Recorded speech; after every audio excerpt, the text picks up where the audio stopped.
Hi, everyone. Welcome to the Alliance for the Great Lakes deep dive for Alliance ambassadors on how great the Great Lakes are. I'm Katie Larson. I'm the Education Manager at the Alliance for the Great Lakes, and I'm joined by my colleague, Olivia. Hey, everyone. I'm Olivia Rita. I'm the Volunteer Engagement Associate at the Alliance. All right.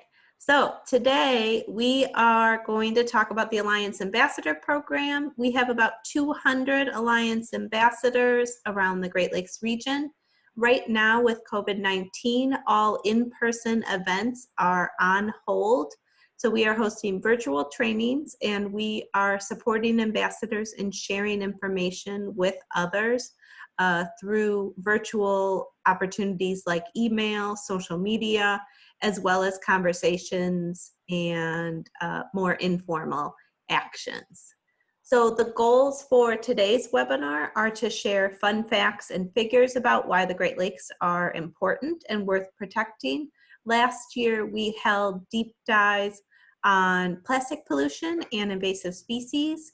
And then we got some feedback at the end of the year about also wanting to know why the Great Lakes are so great. And so we're hosting this webinar. We want to provide an opportunity for ambassadors to think about their connections to the Great Lakes. And we'll provide opportunities, share some strategies for how ambassadors can talk to other people about the Great Lakes and the Alliance's work, even during this time where we're hosting everything virtually. Okay, so now we'll talk a little bit about how great the Great Lakes are and how we can share this information with others in our different networks. So first, we'll talk about how big the Great Lakes are, how vast this ecosystem is, and how it supports a lot of life. So here's an image from the Nature Conservancy, and we use this image a lot here at the Alliance. It really hits a lot of good points about just how important this ecosystem is. So just to put things into context a little bit, 90% of the world's surface water is salt water, and of the remaining 3%, 2% is frozen in glaciers, leaving 1% of surface fresh water. And of that, almost 20% is in the Great Lakes. So it's super important that we protect this resource. As we can see at the bottom, this water supports a lot of communities. So 1 in 10 Americans and 1 in 4 Canadians are getting their drinking water from the Great Lakes. So once again, just really emphasizes how important it is that we protect this ecosystem.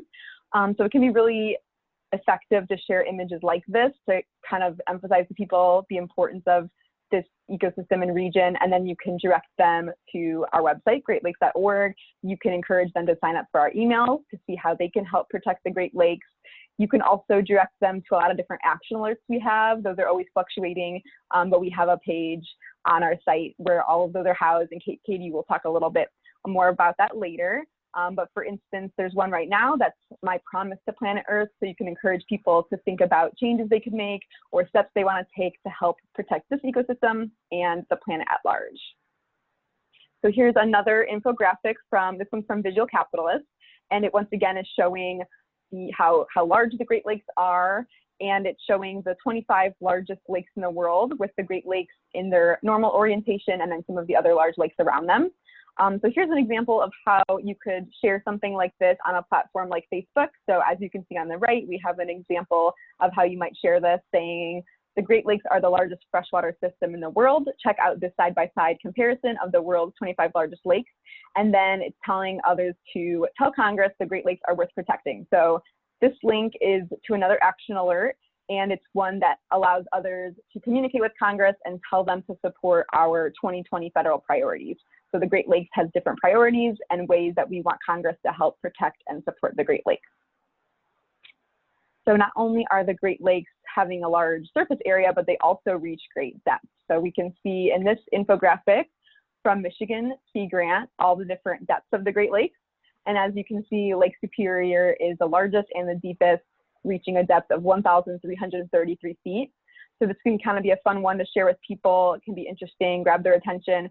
You could also share a fact like we have up top. Lake Superior would cover the Empire State Building in water. So sometimes it's helpful to use a comparison like that to use a frame of reference that people might be more used to. You can also kind of connect things like this to relevant information. So lately we've been getting a lot of questions about higher lake levels in the Great Lakes. And we have a blog right now on our website, a Q&A that answers a lot of those questions that people are having. So it could be helpful to use a graphic like this to draw attention and then link to something like that that's relevant to the Great Lakes right now. Next, we want to talk about how biodiverse the Great Lakes are. So first, biodiversity means the number and variety of different organisms found within a geographic region. Within the Great Lakes region, there are 3,500 species of plants, animals, including fish and birds. There are 170 different species of fish. Do you have a favorite Great Lakes fish, bird, flower, or other creature? Mine is the great blue heron, which is pictured in the bottom right of this image. What about you, Olivia? I think one of my favorite Great Lakes creatures would be the monarch butterfly. I think their migration is super cool and interesting. Nice. The other creatures on this slide are the lake sturgeon, Fowler's toad, painted turtle, hairy puccoon, which is a funny name, but a pretty flower, the piping plover, and the Heinz emerald dragonfly, and then great blue heron. The Great Lakes have also been invaded by 180 invasive species. Once an invasive species enters and establishes in the ecosystem, it's nearly impossible to eliminate them or even to control them. So it's important to protect native species and the Great Lakes food web from future invasive species. Some ways that you can protect the Great Lakes are by reducing or preventing pollution, including plastic pollution, which can be harmful to fish and birds, preventing invasive species from outcompeting with native species, talking to Congress about the Alliance's federal priorities that Olivia mentioned, making a promise to planet Earth, or talking to your friends and family about how to protect species. A couple things people could do would be to be mindful of fragile plantings and nesting sites. For example, the piping plovers that nest at Montrose Beach in Chicago or up in Sleeping Bear Dunes. Not trampling the marram grass in dunes or other special plants or after a planting. And then on the next slide, you'll see an image of plastic pollution turned into art. That again is my favorite Great Lakes animal, the great blue heron. In 2019, Adopt a Beach volunteers picked up 53,000 pounds of litter. That's equivalent to 10,000 great blue herons in weight. They're not a heavy bird. 90% of the litter found is plastic pollution, and like I said, that can be harmful to animals. They can ingest it or become entangled. So here's one example of how you could talk to your friends or family about protecting native species. Awesome, thanks, Katie. So now we'll talk about how fun the Great Lakes are. So I know we all enjoy the Great Lakes in a variety of different ways, and it's fun to share that with others as we get them engaged about the Great Lakes as well. So one way to do that is to share some Great Lakes fun facts. I'm sure we all have different facts about the Great Lakes we like to share. It's fun to share why it's unique, the creatures that are there, just what makes this ecosystem fun. So one fact that I like to share is that Lake Michigan's shoreline contains the largest freshwater sand dune system in the world. So that's a part of the ecosystem that I'm really attracted to. It's an area that I like to visit. You can also share different facts about the Great Lakes creatures. One being the lake sturgeon is a native Great Lakes fish that has been around since the dinosaurs. So that often surprises people. So these are just ways to kind of spark interest, get conversation started. Katie, do you have any ones that you like to share with people? Yeah, my favorite one that I would share during teacher workshops that I would host would be the 35,000 islands. I would say that I had been to one island, Mackinac Island, and that I had a lot of traveling left to do. At this point, I think I've been to 8, so still a lot of traveling left to do. For me as well. Yeah, I haven't actually been to any of the islands, but I think people are definitely surprised to hear about how many there are. So that's always interesting to share. And you can see towards the bottom, we have a fact about sharing about Great Lakes recreation. So often people are surprised to hear that people do surf in the Great Lakes. I've seen it myself. Sometimes it's surprising they'll even have wetsuits when it's cooler, with the largest recorded wave being 29 feet high. So these are just good, like I said, good things to kind of get conversation going. You can always lead into other topics, but it's a fun way to get people engaged. Another interesting way to talk about the Great Lakes is through the lens of the Great Lakes economy. So this photo is from Council of the Great Lakes region. And as you can see here, it's showing that if the Great Lakes were a country, it would be the third largest in the world by GDP. So I know I found that really interesting when I saw this infographic. I was not aware of that. And I think other people find that super interesting as well. And you can see some key industries on the side there that make this economy do so well. So you can see manufacturing, agriculture, shopping and logistics, education and health, all different things that go into the Great Lakes economy.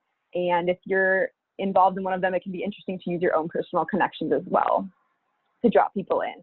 So we can share something out like this and connect it to an action alert. For example, we have one right now that says, tell Congress, clean water protects health and creates jobs. So there's just different ways to take this, grab interest, and then lead it into some action alerts or other work you're aware of or other articles that share similar information. Another super effective way to talk about the Great Lakes is to share your passion for the Great Lakes. So obviously you're all Alliance ambassadors for a variety of different reasons. You're drawn to the ecosystem for a variety of different reasons. So it's really great to share that passion, get other people excited. For me, one of my favorite spots is the Indiana Dunes. I grew up in Northwest Indiana and my family has gone there for many, many years. So it's a special place to me. And I often share that with other people. Here's a photo I took there and maybe an example of something I would post about it. So just sharing my interest in it, maybe sharing a fun fact. So for example, at the Dunes ecosystem, there's 1,130 species of plants. And I love to look at all the plants. So that's something I like to share about. And then once again, just like linking to a way that others can get involved, help protect the ecosystem. This is once again linking to the action alert to help others tell Congress to support the federal priorities. And if you're interested in learning more about the federal priorities, you can see more details on our website if you're wondering what those include. Katie, do you have a favorite Great Lakes spot? Yeah, these are a couple photos I took, or well, my mom took the one on the left when we visited Apostle Islands in the wintertime and went hiking on the lake and actually drove on the lake to one of the Great Lakes Islands, Madeline Island. And then I visited a number of years later in the summertime and went kayaking. So Apostle Islands is a fantastic Great Lakes place to visit. Very cool. I will have to visit there sometime. That sounds really, really cool. Okay, so now we see that the Great Lakes are a super neat ecosystem, definitely worth protecting. Now we're going to talk a little bit about why we need to protect this ecosystem and how we might share and communicate that with others and what seems to be effective. So here's an interesting infographic that talks about one threat to the Great Lakes being plastic pollution. We've already touched on this a little bit. Katie talked about how it's affecting wildlife. So this graphic shows the percentage of adopted beach litter that was collected last season that was made of plastic. So as you can see here, almost 90% of the litter we were finding was composed of plastic. So this is a really good way to kind of draw some interest, start conversation about this topic. We did share this on the Alliance Instagram and it did perform really well. So it seems to definitely draw people in. So you can connect to this issue. According to the Rochester Institute of Technology, more than 22 million pounds of plastic are making their way into the Great Lakes every year. So it's a huge problem. And as we saw with Katie's information, a lot of times this plastic is entangling or being ingested by, or entangling wildlife, or they're ingesting it. It's also making its way into drinking water. And as we know, 40 million people are getting their drinking water from the Great Lakes. So this is definitely something that we need to communicate about. And you can often share something like this and connect to things like our Plastic-Free Great Lakes Pledge, or we have some challenges. For example, we have an Earth Week challenge that challenges people to look at their plastic use for one day and kind of brainstorm about maybe ways that they could use less plastic. So there's a variety of different things you can link to when you're sharing information like this or infographics like this. So speaking about plastic pollution, we have our Adopt a Beach program, which is where we found that information about plastic on the last slide. So here's some statistics from our 2019 Adopt a Beach season. it can be really useful to share some of this information out with people to kind of show them what we're finding on the beach, how much we're finding of different items. A lot of times that can be surprising to people and spark some interesting conversation about litter on the beaches. And you can use that as a way to spark interest in this program or just to encourage people to use less plastic, things like that. While we're on the topic, some updates about our Adopt a Beach program. So as can be expected, a lot of areas we're not able to participate in cleanups as we normally would right now. We did finally launch our new Adopt a Beach website, which is exciting. So you can now explore that, go on our site. Yep, it's been a long time coming, so we're super excited about that. You can create cleanups on our website right now.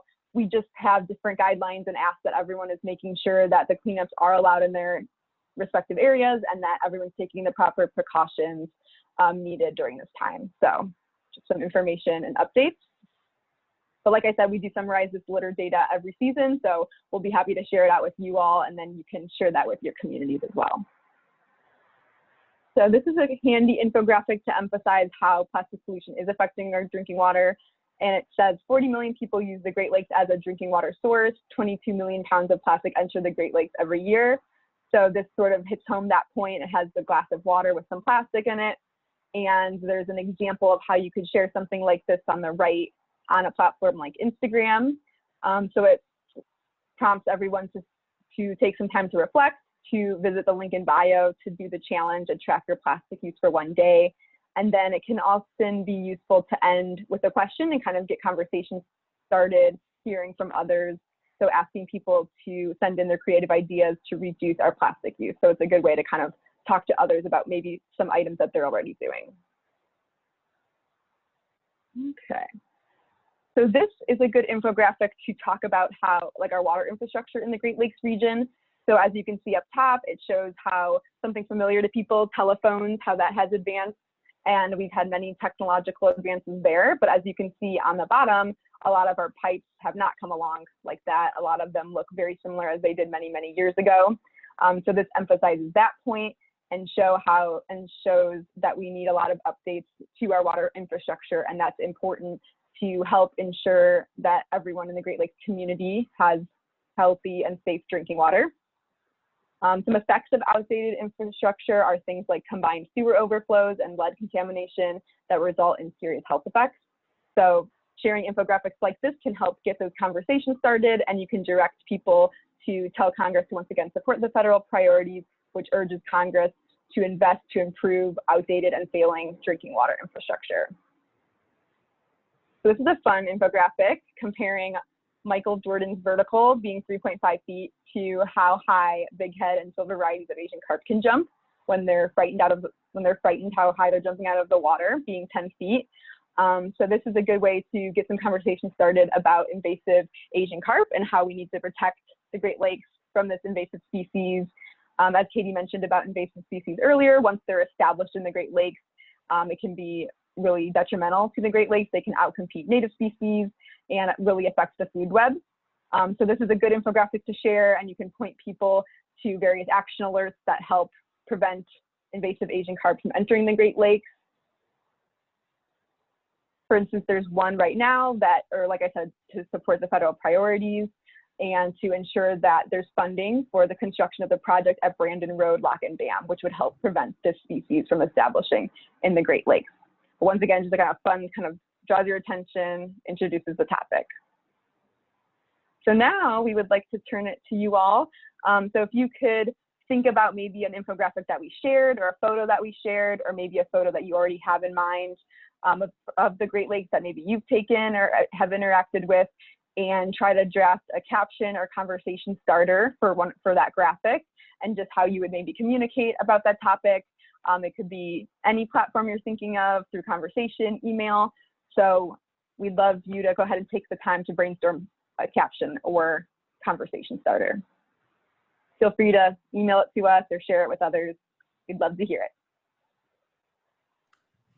And so as you are drafting or thinking about how you can share information with others, we are launching an Ambassador Virtual Challenge for the summer of 2020. So if you complete these 3 tasks, you could win a Great Lakes sticker, which is a lot of fun. I have one on my car, and on my water bottle. So what we're asking is for people to share an Alliance post on social media and or forward an Alliance email. We encourage people to include their own original comment because I think that showing your own connection, why you care about the issue, is important when you're talking about issues with friends and family. The second thing, respond to or share an Alliance action alert via social media or email. The action alerts are changing, every couple weeks or months as needed. So we'll be sending out through our monthly emails updates on action alerts that Alliance ambassadors can take and share. And then the third one is to post or email us your favorite Great Lakes nature photography. And if you can link it to an action step for others to protect the Great Lakes, I think that's even better. So tag the Alliance and tell us in the monthly tracking form that I send out in the monthly emails. Do that by August 15th. And depending on how many people respond, either everyone will get a Great Lakes sticker or we will raffle off a set number. But this is just a fun way to get ambassadors connected to each other when we're doing our work virtually. So everyone, thank you for coming. The links here are to our action alert site and our social media handles. This is how you can find our action alerts and our posts that you can share with friends and family via social media or email. Thanks everyone for tuning in for our webinar. And I just wanted to thank you for staying connected with us and with the Great Lakes during this time. And I want to thank Olivia for co-hosting the webinar today. Thank you, Katie, and thank you all for listening. Looking forward to connecting this season. All right. Thanks, everyone. If you have questions, you can send them to us via email. These are our email addresses, but we'll also be sending out monthly emails and you can respond to those or let us know in the monthly tracking form if you have questions or ideas. So thanks everyone. Talk to you soon. Thanks everyone.